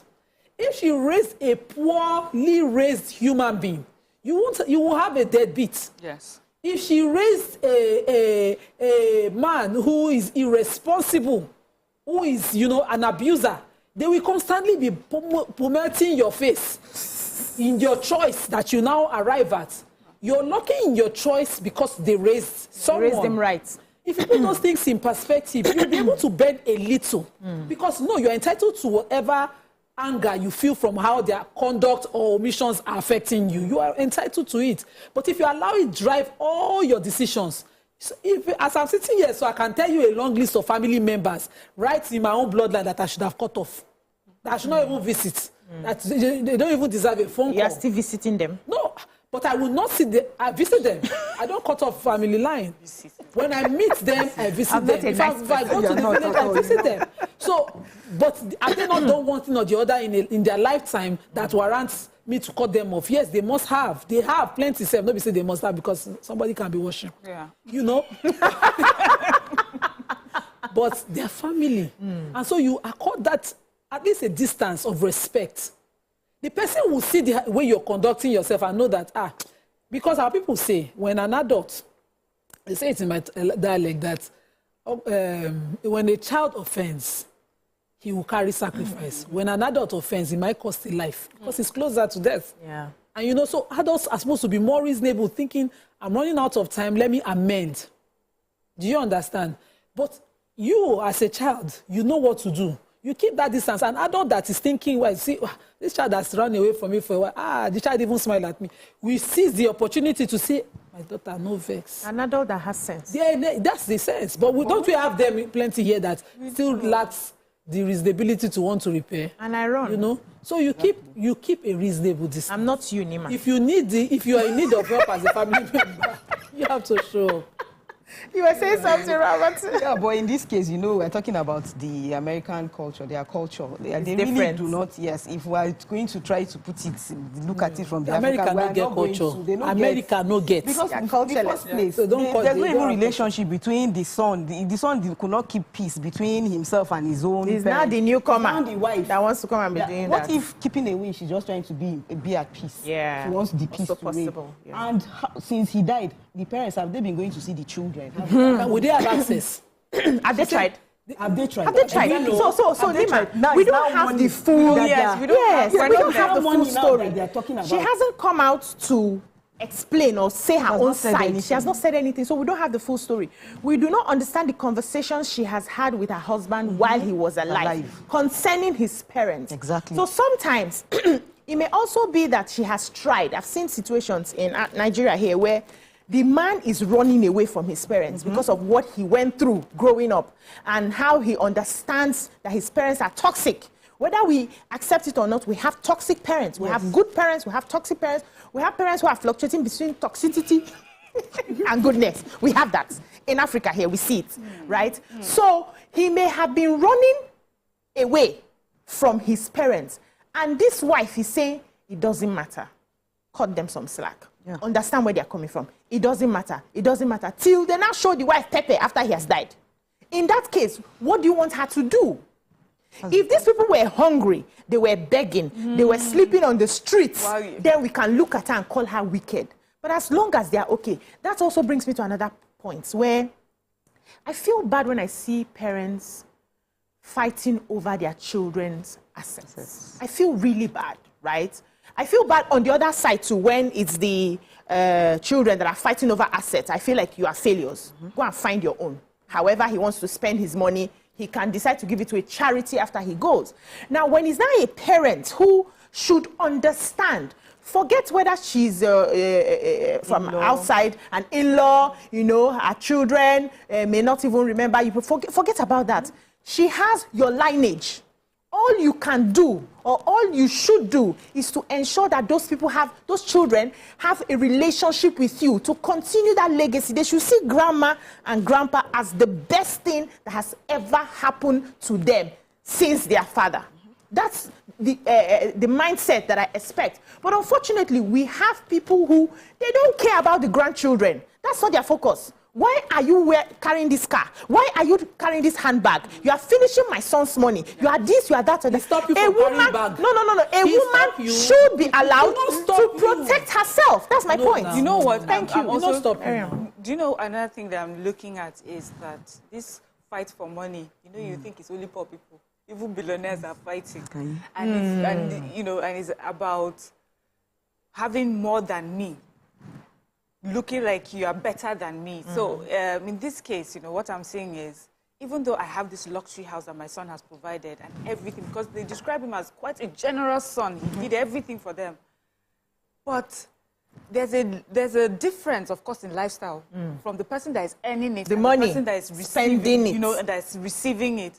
So let's say they have private jets and they have whatever it is that, you know, and she's able to go into a shop and buy bags that are worth thousands of dollars. But as his sister, I'm unable to do that. Then I feel entitled. He's my brother. When we were drinking garri, were you there? You know, were you there when we were drinking garri? All of a sudden, we now go shopping. Me, I cannot afford this particular expensive. But he can buy it for you. You that he just saw you, this girl, where did he meet you? And all of a sudden, you're the one chopping his money. When I'm giving him monkey in the shadow, are you there? Well, everybody's working for their money. Please. No, you know, I'm trying to say that there are many reasons why a family also thinks, you know, they sort of have a bet, they should have much more than you. Because when we were suffering, you were not there. When I was wiping his face, I was encouraging him to keep going for basketball because things were hard. We could not, my own pocket money that daddy gave me, I added it to his own and we bought his first boots. Were you there? Now that things are easy. So I get it. And that's why I like, you know, where justice comes in, where it's also important to write a will, so that everybody feels, you know, that they are part of this and that you've cared for them. But you know, one thing that we mentioned is that no matter what you do, also just realize that you cannot be fair to everyone. That, I mean, people will not see your fairness as fair, all of them. So do your part, give them what you can, and then live your life. And then let God take the rest. If God now sees that what I've done is bad, let him judge me. If what I've done is good and yours is bad, let him judge. So it's not our own human judgment. Because you Thank can you. never please That's all we God. can take on this segment. So now we're done. People have wrapped up. Still carry your bag, but give them some. When we come back, and buy your the show continues. Stay with us.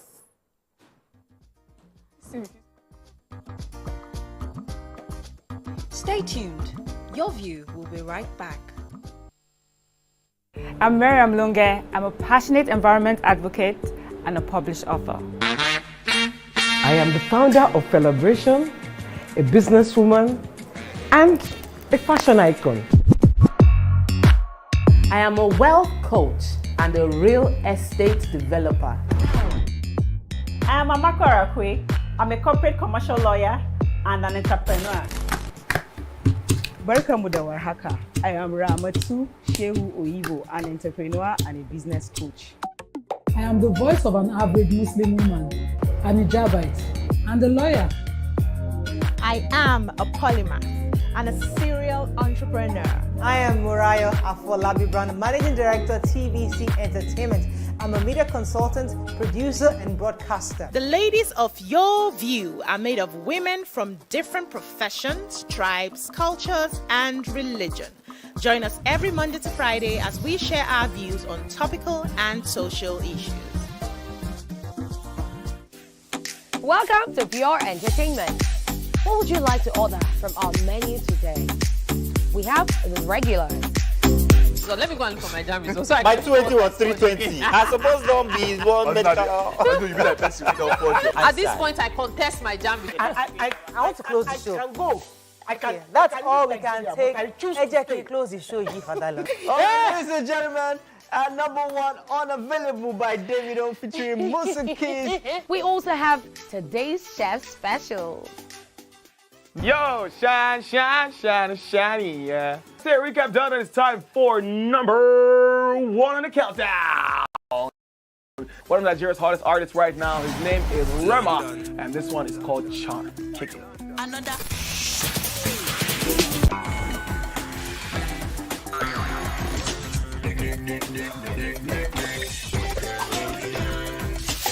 For dessert and a bit of nightcap, we have the nighttime and online specials.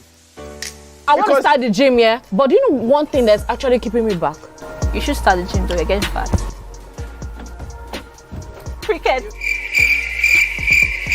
She says she does pole dancing to empower women. What's the difference? There's a difference. That's what I'm saying. So pole dancer, you're already almost naked. You're already almost naked. No, the empowerment for me. Sex can make your relationship better. No. Sex can never be overrated. It is needed. Especially when it's good sex too. Almost every guy has been with somebody's girlfriend. But they are for all of us now. That's why you're still single. I would not agree or disagree with that because I don't want to get into trouble. I have a home to go to. Your next question. Oh, you ready to fail? Who is the person that used to us? What is his name? That woman. Bam! Bam!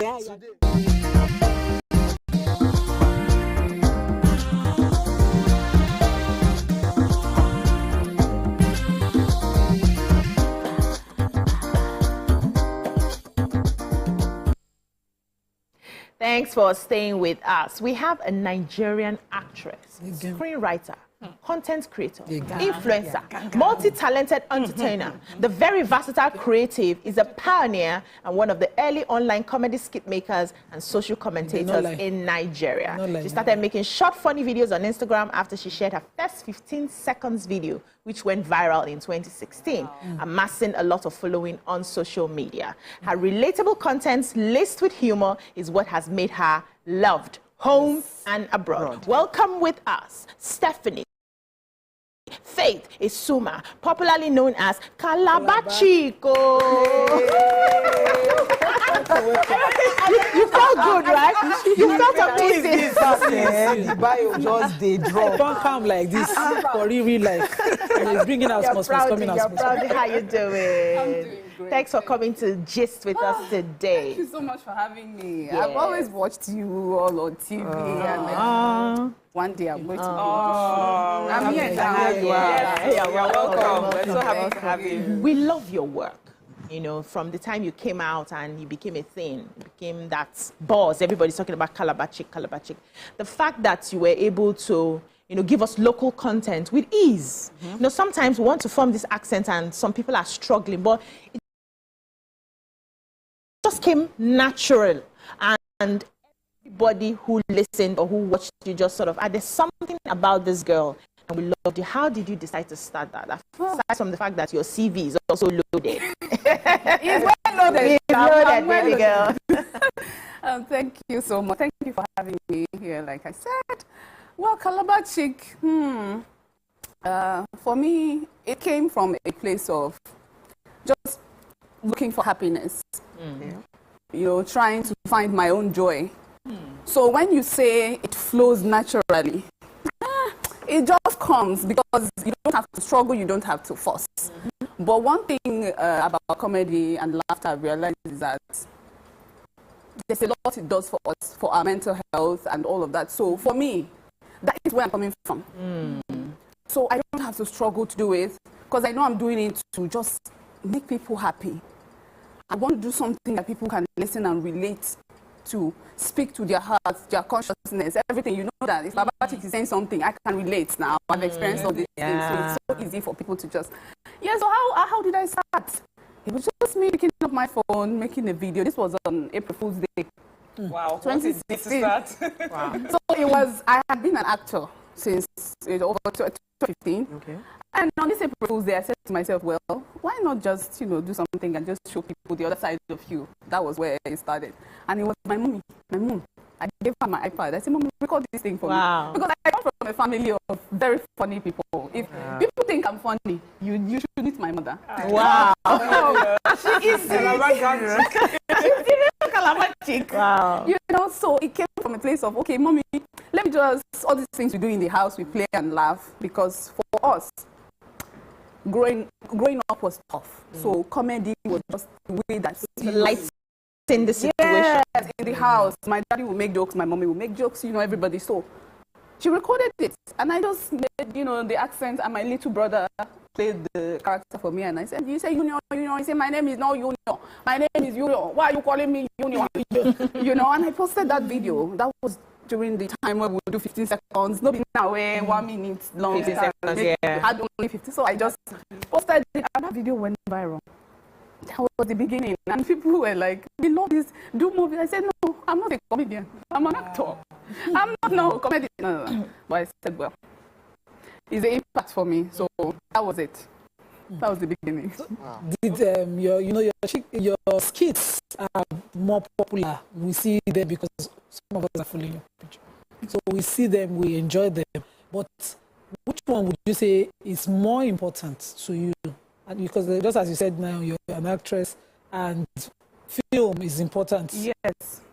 So which one do you think takes more of your time and is more important? Well, for me, it's obvious. Clearly, people who know me know that film is more important. I was an actor first before Calabar Chic happened. And so, yes, I immersed myself in the Calabar Chic role, making people laugh. So that was just a place for me to go play, have fun. Escape. But filmmaking, that is it for me. That is the most important part of it for me. Because we know storytelling is like one of the, how do I press this thing so that people understand me? Emphasis. Yeah. There are different forms of communication. But film is very, very instrumental. With film, you can speak to people, inspire change, and just make things happen, start conversations. So I said, oh, it's film. So if I have a vision. I know that I'm here for a purpose because, really, I thank God for my life. Those who know my story know that I shouldn't even be alive. I shouldn't even be standing here, but I'm here. Yeah. So I believe that I have a purpose. There's a reason I'm here. So driving to that, for me to achieve it, film is the only way for me that I know how to tell those stories. So you sort of alluded to it, like growing up and stuff, you shouldn't be here. And I don't know if you would like to share with us one or two specifically. Maybe you can relate to someone watching today and give them hope. Yes, I've always been someone who has been outspoken about what don't happen to me because, I believe I learned from experience. So I've always been vocal about sharing this happened to me because I think that I have a voice, I have a platform. A lot of people just say, oh, you have a platform, you should be responsible for what you share on your platform, how you impact people. So I've chosen this is the direction I want to go with my, own content, impact. Now, how do we move forward from here? Comedy, film is the only way that I know how. Okay? So I cannot share my story to tell people because I'm a comedian, I'm a clown. I can laugh off on the road and remove my wig and remove my shoe. People say, oh, that's Calabar Chic. So I get away with a lot of things. So I am. I think he's trying to talk to. I want to say before. What I'm trying to do. That's where I'm going. So it allowed me, that platform allowed me to put out my story there and say, because I have a voice. With that voice now, I can tell people. I had to go through fibroid surgery, and people could relate. Oh, she could talk about it. Because I find out that after my experiences, people will come to my DMs and tell me, oh, they can't talk about it because of this culture of silence, stigma, shush. Oh, so you had the fibroid surgery. That means you can't have children. Nobody's going to marry you, all those things. I had that, but because I am me, nobody can come tell me those things. So I'm speaking for the people. So I talked about surviving. I was kidnapped in 2018 by Fulani herdsmen. Yes, along Benin bypass. So that was That was one of the most traumatic experiences of my life. I've been through other things as a child, you know, sexually assaulted, grew up in a rough neighborhood and all of that. Yes, but that's one. Staying in the forest for 5 days with kidnappers, you're not sure if you're going to survive, you're not sure if you have the amount they're asking for. It gets to a point they say, oh, kill them off. They're wasting our time. It's 3 days now. Well, I'm like, please, I don't have, this is, hey, I don't, you know, so I had to share. I may not have said everything. I just, you know, let people know that these things happen.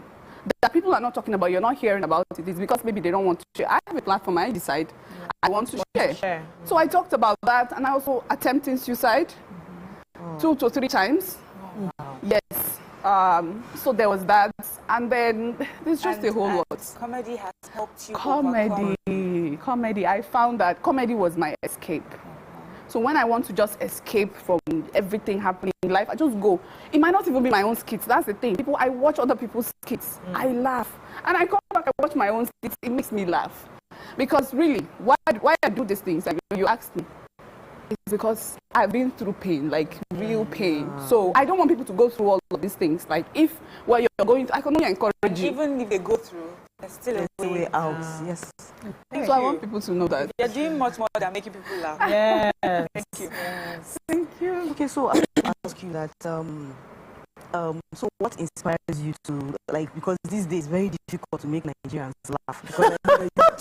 Because Nigerians are going through a whole lot. So to make them laugh, in fact, it's a whole lot. So what's really inspires you? It's tough now to be a comedian. Well, for me, coming from my own end, coming from where I'm coming from, this is the easiest time. Yes, the easiest time. Yes, if people understand that, it's not just I'm making skits or I'm doing that, you need to understand what you're doing. It is now because people are going through these things, they touch them, they feel them. So if you can relate a message that relates to somebody on some level of what they are feeling, laugh it, and they will see. If you are a clown, you are the only person that can laugh at yourself, and other people will laugh at you. So this is just the best time. So what inspires me is generally anything. I go out, I walk on the road, I see a woman selling bole, roasting corn, I see her child running around, oh, there's people in the bomb or something. Everything just inspires me. So that's why people can relate to the kind of content that I put out. That's nice. Amazing. You are not only a comedian, you are a humanitarian. You are still going around sharing pads to young girls so that they can clean up properly. Tell us why you decided to do that one again. For other girls, I know that. I've always known that this is something I was going to do, but not exactly how to do it or what to give out. But I knew that to get to a point in my life where I just want to give back. But on this day, I was living in Ogba here. On this day, I was in the car, I was going home. And then a little girl was crossing the road. She was hawking granuts. And then she crossed over. I noticed she was stained, you know, her period, monthly time. So I called her, I said, come. And then she came to me. She thought I wanted to buy the granite. I said, I said, how much? She said, this is it. I said, do you know you're stained? She said, no. And then she quickly took the thing. To check. She took her rag, tied it over to go. And then she proceeded to sell to me. I'm like, no. How much is everything? And then she can count it. I'm like, why not in school? She says, when it's her time of the month, she doesn't like to go to school because a lot of things happen. Sometimes the boys will laugh at you if you get stained, and you know, there are no toilets. You don't really. I said, okay, get into the car. So I took her in the car. I bought all the granules. I paid for. I didn't even take it. I don't even want. So I took her to a supermarket, bought her pads, like a pack of it always, for the first time. She had never owned. So I gave it to her. Took her to her house in. I lived in Ogba, but I had to go into Iju just to take her home to see her mother, ask her what. And I find out this girl was using newspaper. She would get newspaper from Abuki. She would get cotton boards. I don't know how they do it. They just wrap it. I said, no, I can't. The next day, I told her, I said, where is your school? Take me to your school. So she took me to her school. One school inside somewhere. I just went. I told the principal. I said, how many girls do you have? Almost 600. I said, I'll be back. I went and I bought sanitary pads. I just went, gave to them. Just give them. That was the beginning. And when I started, from there, I found out that it's too much. I can't even do everything. I started going to schools. And I have so sat with these girls, listened to them, you find out that the stories that I hear, the things that they tell me, parents need to do a lot. We're not doing a lot to protect our children. We're not doing enough. Yeah. These children, you are, okay, husband and wife, you're fighting, dragging properties. You're not thinking of the children.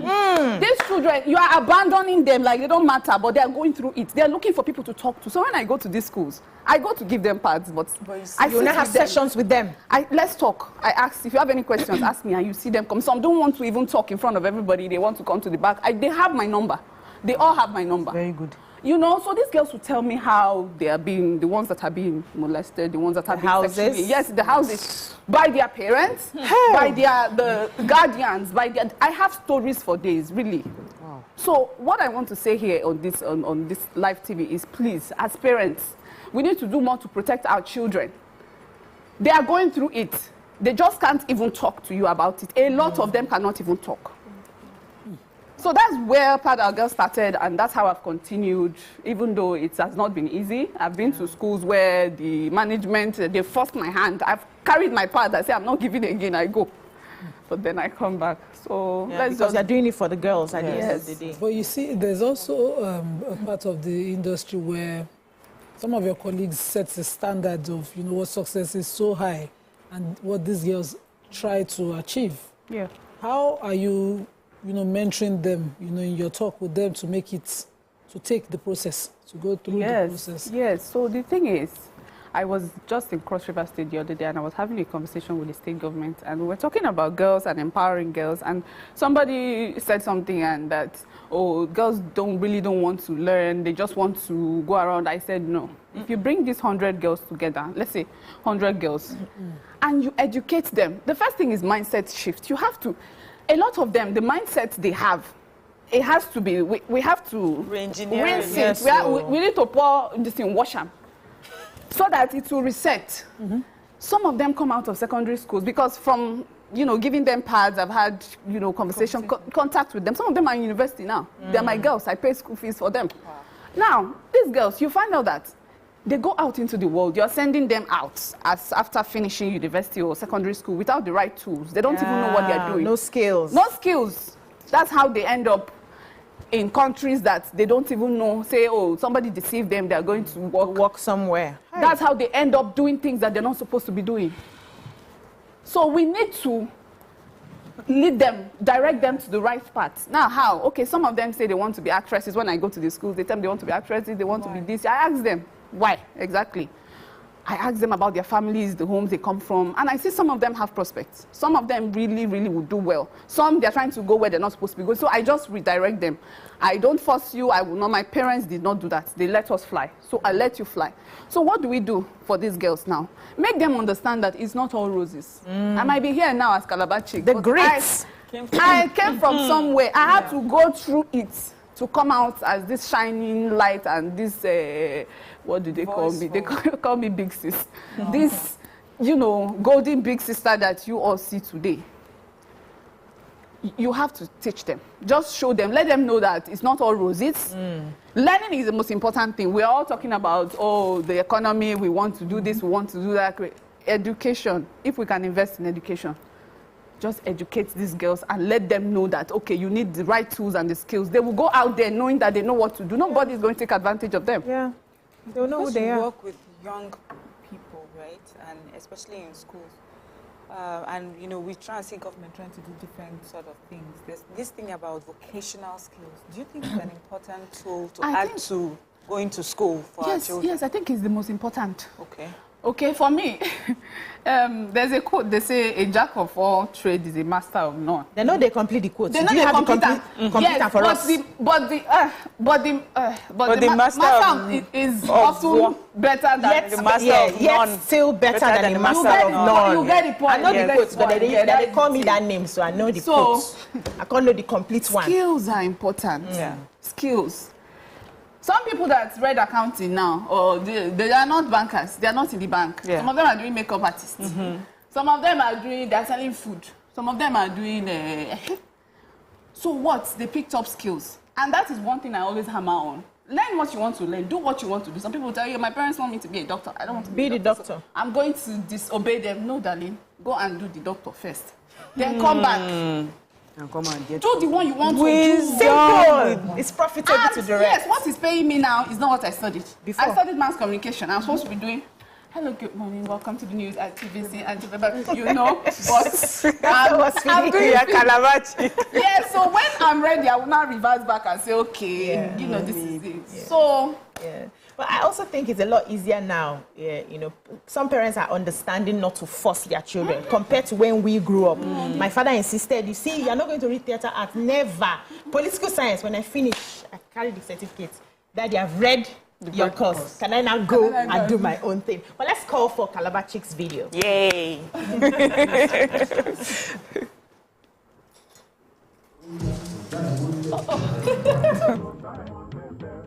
We are talk time on left, right. I wanna live my best life. Talk time on left, right, left, right. Talk time on left, right. I wanna live my best life. Talk time on left, right, left. Welcome. So what's this finding me about? Give us the gist. before I go into finding me, what people don't understand is, after that dance, for 1 week, my leg.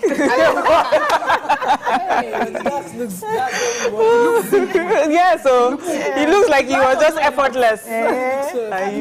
Auntie Funke, of course, she's the highest hype woman. Okay. Will hype you into doing anything. You know? So that is Finding Me. It's a new movie from the stables of Funke Akindele's production. Wow. I can't wait for you all to see what we have done in this film. Can't wait. Oh, it's a movie that will speak to a lot of people. You know, it will spark up a lot of conversations. You will dislike some people, you will like some people. Okay. But at the end of the day, that's life now. Yes, it will break some people's hearts still, but it will give some people hope. Okay. So I'm not going to talk much, but watch it, Finding Me. I play the character of Auntie Funke's maid. Okay. Who is the can imagine already. Everything. So you can imagine already all the things you would have caused. So on the set, were there any other co-actors you were with that you were happy to work with? Oh my goodness, every single person. And the ones who were not happy, you can whisper that one. Not happy. I was happy to work with everybody. Okay. It was an opportunity to meet these people that I have admired so much since when I started acting, even from before I started acting, you know, working with there's a Auntie Shafi there. Yes. Auntie Shafi, I added Auntie. She's good. Yes. Yeah. It's really good. That was Omaumi, Dada Omaumi. Omaumi. The singer. No, the actress. That's Omaumi. Omaumi, Dada. was there. Tomoni Oboli, yes. Oh my goodness. Nice. Joseph Benjamin. Yeah. What's that other uncle? Femi Adebayo, yes. Auntie, have you watched? Are you on the set? Are you on the set? I want to leave Jennifer's page after. You people are jolly. You don't know. See, every morning we get time where we go with. Okay. When we know she's posting this thing. Who is she posting today? Oh, wow. Follow the hashtag to see everybody. Wow. Follow. Okay, let me ask you, did you kiss in the movie? Kiss. He goes, did I fight in the movie? I did not think so, but the drama there was plenty. Expect it, I'm surprised I didn't see Toby's own movie, Toby Makinde. You know, he's always been in her movies. Is he in this one? No, Toby is not in this one. But it shocked me small. But there's a lot coming. This one is just part one. This one is just they say call it tip or a ice block. Yeah. Is it ice block? Yeah. So, Calabar Chic, let's ask you, because you cannot come to this show and you will not give us small gist. Are you married or dating? No, she's not married, but who is Are you married in the garden? or you are dating? Sit down where? This conversation. Arrange this your fire. I am not married. Yes. Okay? Even though a lot of people think. You are? You know, when I had the fibroid surgery, because I would wear boo-boo and all those jalabia and big. She's pregnant. She doesn't want to tell us. You know, she's very secretive. No, I'm single. Okay. Are you dating? I'm not dating. Currently. Why? No. Why? Get gist. There has to be a reason. Fine, babe. Fine, babe. That's the thing. When I meet the person, I will know the person. I have not met the person, but the times I thought that I met the person, it turned that, you know how sometimes men used to do. I'm not going to give the problem to only men. It's a general something. But you know, sometimes people will be doing like they are. You know how you are walking, you are walking, right? And you think you have reached a bus stop. Yes. But that's not the bus stop. That place is a roundabout. Oh, that's the bus stop. Right. You know, you start roundabout. Oh my goodness. So are you looking to date in your industry or outside? Give us your spec. Who is your industry? You know you're now on millions of people are watching the show. Tell so us, true. What's your I wouldn't say I'm not looking to date in my industry or not in my industry. I'm just looking to have a good person. Describe a good person for me. A good person is someone who, first, you're smart. Okay. You are kind, most importantly. You have to be kind. I did not marry a guy because I didn't think he was kind to people. I didn't think my family would feel comfortable in my house. The love was there, everything was 100%. But I just focused at you. Yes. So there were so many times. Some people look at me and say, "Oh, how old are you?" And some of my aunties would just chip in. You know how when you go for all those beer gatherings, how are you? Are you never married? bring man? You know. Sometimes, like there were times I could have gotten married, could have gotten engaged that I refused, which people don't know, and you're just hearing it for the first time here. You know, because of certain things. I don't see fire. I don't go jump inside the fire. Come later, sit down, come they cry. Nobody is perfect, but let's choose our. Let's be careful. My mother would say, you wait. If you know that the bad surpasses the good. If it's something you can manage. If not, come on your leg. That's But my mother. it's not because, you know, some of your relationships do not fail because you're in this business of acting. You know, Nigerians have their perception of the people. Or, you know, or that you're from Calabar. Nigerians also have a perception. Recently, a client was saying to me that she met someone because she's from my place, she's been in. And the next thing person said, "Did you come from Italy?" You know, that's stereotype. And the woman was, because she lives abroad and she just came in, and the first question the person threw at her is that you're Benin woman, you come from abroad, now Italy now, you know. So do you get those kind of treatments? Stereotypes is that you can catch anyone you want. Yes, that's what I hear. You use jazz. You just grab Or you people have something. They say and cook that vegetable. Yes, once you cook that taiko and afang. Hell, it is not. Can you cook the soup? Yes, now. I can cook everything. So you should be using the soup to catch people. No, because that is not the jazz. If it was the soup, by now, maybe I will have like 100. Yes. It is not the economy. It's not about the soup. It's not about the soup. I mean, these are all stereotypes that are wrong that we need to keep correcting. Yeah. So you know, we're wrapping up. Time is going. We'd like you to give us your flow. For the benefit of a lot of people who don't know you, who haven't watched you, they are wondering, yes, and say, we've not heard the juice of the matter. So give us in your Calabar Chic accent. Yes. The thing there is, good morning, everyone. Good morning. My name is Steph Isuma, but you all know and call me the one and the only Calabar Chic. And it's because of the way I used to speak, you know, sometimes speak my English. You know, so I'm here on the show with your view and the ladies and the gorgeous, beautiful lady of the views. Okay. And here we are discussing the issue of this country. Now, listen to me. It's women I want to speak with before I leave here. Okay, tell us. You see, women will tell you, my husband is having, I don't know, after some time, my husband is not attracted to me anymore. That he's not having attraction. Ask yourself. Okay, or sometimes when you are dating a man, before you marry the man, that time the man will say, "Baby, put your head on my shoulder." You will be putting and be resting on the chest. After you marry, baby, turn your face. You're snuffing in my face. You're snoring in my face. So as women that I always like to speak to, you are wearing hairnet. You are wearing one hairnet for 3 weeks. And you get your husband will come and darling, and you are smelling Maggie and soy, the tie wrapper. How will they hug you? You understand? You are the one that is supposed to put things in motion. Go and buy sexy lingerie. Lingerie. That's it. Inside this I like the fact that even though it's comedy, you pick up lessons. You teach. You educate people.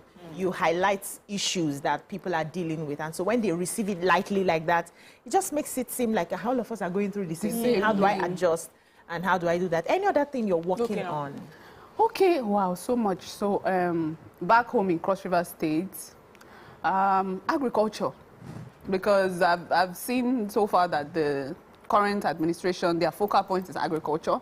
Okay. So I'm trying to see where we can get more women involved, how we can set people up. Because you say people are hungry. People are hungry. The greatest, I would say it, the greatest portion of wealth lies in the rural communities, those villages. Farming, that's where the food is. If we can make every woman in each household be a farmer, there will be food to go around. So food is not even the issue. You're thinking of money for other things. Food is not even the issue. So since this government is, you know, focused on this, and also entertainment, the governor has proven to be someone who is willing to listen. So I'm there to give them... Do you have a position in government? Well, I have been an ambassador for sports and cinematography, yeah, from the last administration still into this administration. Yes, but we're working on a whole lot of things. So agriculture and then vocational skills for women. There's that, and then I'm working on a TV series, which is going to be the most hilarious rib-cracking series that will come to your TV screen. Wait for it.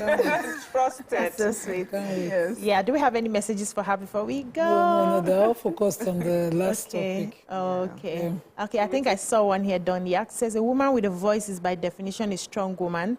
I'm inspired by her and all the ladies together. Thank you so much. I'm sure the messages will come in later. Thank you. Thank you for joining us on the show today. We have quickly, let me add, Tell us. please, we're talking about farming and women and all of that. I've also told them that security too. Because I was in the forest for 5 days with kidnappers. And we walked through farmlands and, you know, that whole place in Benin. Empty, no human being. Oh, wow. These are people's farms. You will see that. And those guys will tell you, anybody will come, will fire them. Will kill them. They're always... So people will go to the farms. Yes. Hunger. Yes. The hunger stays. Yes. So let's... We're feeling it now. That's why tomatoes is now one for 1,000 naira. They keep killing. But we have to go. Stephanie Isuma has been our guest on the show today. Thank you so much for coming. We enjoyed having you. Really enjoyed it. Really enjoyed having you. We wish you all the best in your future endeavors. And thank you so much, ladies, for being a wonderful conversation hub for today. Thank you. And that's all we can take on the show today. Your View Pigeon starts tomorrow. Don't miss it. We'll see you again on Monday. Bye-bye now.